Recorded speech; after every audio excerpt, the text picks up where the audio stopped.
Bom, Larissa, no programa de hoje nós vamos falar sobre alienação parental. A nossa convidada é a professora Idiene Aparecida Vitor, docente do curso de Direito da FESP e também advogada do Núcleo de Práticas Jurídicas que fica no escritório Escola Jurídico Social da FESP, não é isso, professora? Bom, Idiene, o que seria alienação parental? Como se define isso? Bom, a alienação parental, ela é definida como uma manipulação que o pai, a mãe ou algum parente próximo da criança faz para que ela passe a odiar ou passe a enxergar de modo negativo o outro genitor. Desrespeitar. Desrespeitar, ter atitudes agressivas, de insubordinação. E isso acontece só com pais e filhos ou também acontece com outros parentes? Com outros parentes também. Qualquer pessoa que tenha a criança sob sua autoridade, guarda ou vigilância, ela pode exercer essa influência, né? Pode manipular a criança ou adolescente para que passe a ter comportamentos negativos com relação ao outro. Uma expressão que também era utilizada para ilustrar a alienação parental seria a questão de implantação de falsas memórias.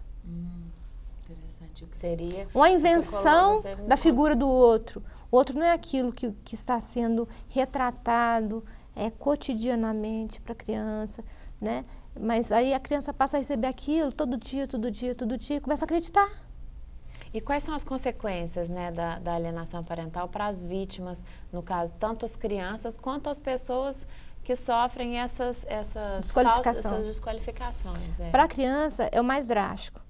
Né? Porque a criança não entende o que está acontecendo, ela pode ter reflexos tanto no rendimento escolar, problemas psicológicos, ela pode apresentar até problemas físicos, como obesidade, por conta da ansiedade, ela se sente culpada por agora não gostar mais do outro genitor. Sempre muito de caráter emocional também. De caráter emocional. Então, assim, é muito danoso para as vítimas, de modo geral. Agora, para o adulto, ele se sente o quê? Ele se sente afastado, alijado do convívio com a criança, às vezes ele não sabe por quê, né? Se sente rejeitado, injustiçado, e até então, até a edição dessa lei de 2010, ele não tinha nada o que fazer. E o que diz essa lei de 2010? Qual é a novidade para esse caso da alienação parental? A alienação parental é crime? A alienação parental tinha no projeto uma figura penal. Foi retirado do projeto. Então, as condutas que estão lá não são tipificadas como crime, a não ser uma delas, que é a falsa denúncia de crime. Por exemplo, a mãe dizer que o pai levou a menina para passear e cometeu atentado violento ao pudor, que estuprou a menina, mas aí já vai para a esfera penal comum. Né? A alienação parental em si, essa manipulação danosa, antiética em si, não é crime. Apesar de que tem consequências drásticas para o alienador, para quem comete alienação parental. Que tipo de consequências? Multa, advertência, proibição de visitas.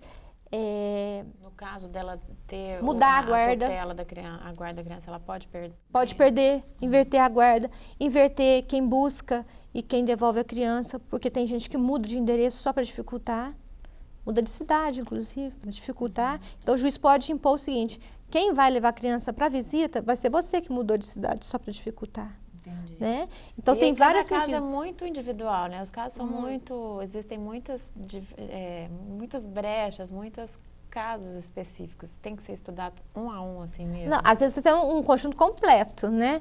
Parece que tem casos assim que você pega e vê todas as condutas juntas num caso de família só. Por quê? Porque as pessoas, às vezes, não conseguem elaborar bem o luto da separação, né? O pai e a mãe que se separam não conseguem visualizar aquilo de maneira positiva e acabam usando a criança como instrumento para atacar o outro. Então, a criança é a arma. Ela é a arma e ela é, ao mesmo tempo, a vítima. E, no caso, assim, quando alguém percebe a alienação parental, cabe a denúncia, não só feita pela vítima, né? No caso, se uma terceira pessoa, ela observa que está acontecendo alienação parental, ela também pode denunciar? só a pessoa alienada. Só as vítimas diretamente? Sim, sim. A criança ela não tem condição de saber que ela está sendo, né? O adolescente também não tem condição. É muito difícil. De avaliar que ela está sendo manipulada. Que ela está sendo manipulada. Às vezes ela não percebe, né? Na maioria das vezes ela não percebe. Agora, o pai, ou a mãe, a avó, os avós, os tios, né, as pessoas que têm convívio, os parentes mais próximos, se sentirem alienados, eles podem procurar ajuda judicial para resolver o problema. Se já tiver um processo em andamento, pode denunciar, não é questão de denunciar, é informar o juiz que está acontecendo esse tipo de conduta. Se não, pode procurar o escritório escola, né? Nós tentamos primeiro uma conciliação para alertar as partes que aquela conduta é reprovável, que ela tem consequências e faça um acordo. Se esse acordo não for cumprido, pode entrar com ação específica para comprovar que está havendo alienação parental e pedir ao juiz que imponha as medidas inibitórias. Quais são os órgãos a quem se deve recorrer em caso de alienação parental? As pessoas podem procurar o escritório escola jurídico social, podem procurar a Defensoria Pública, podem procurar o Ministério Público, né? E se o caso for uma coisa mais grave, mesmo que envolva crime, pode procurar direto, delegacia de polícia, militar promotor de justiça. Mas as condutas de alienação parental em si, elas são resolvidas mais na esfera civil. Tá certo. E no escritório jurídico social da FESP, vocês fazem esse tipo de atendimento? Quem pode ser atendido? No juizado de conciliação, qualquer pessoa pode ser atendido, é só comparecer, agendar uma audiência e vai ser atendido com data marcada, né, para audiência. E vocês têm muitos casos de alienação parental no escritório jurídico? Muitos. Às vezes a gente faz atendimento jurídico e a mãe leva a criança e a gente assiste a alienação acontecendo naquele momento. Dentro da sala de atendimento já acontece? Já acontece, porque virou cultural, né? Se você está ferido, você tem que, né, desqualificar o outro e fazer com que a criança tenha aquela adesão, a adesão dela. Lado, né? Tem que ter um lado. Tem que vender a imagem negativa que ela tem do outro para a criança, né, para o filho. Está muito triste. Eu gostaria de encerrar dizendo que a questão de falta de ética nas relações familiares, que é o que mais tem que ter. E as pessoas falam tanto em ética, em tudo, e nas relações familiares. Tem que tentar separar, né, a questão conjugal, a questão do companheirismo, a questão da parentalidade, da questão da formação da criança. A criança tem que ser preservada.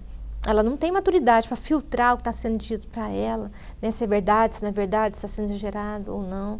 Né? Então tem que preservá-la, porque se você não preserva, ela pode crescer com sequelas, às vezes, irreparáveis. Com certeza.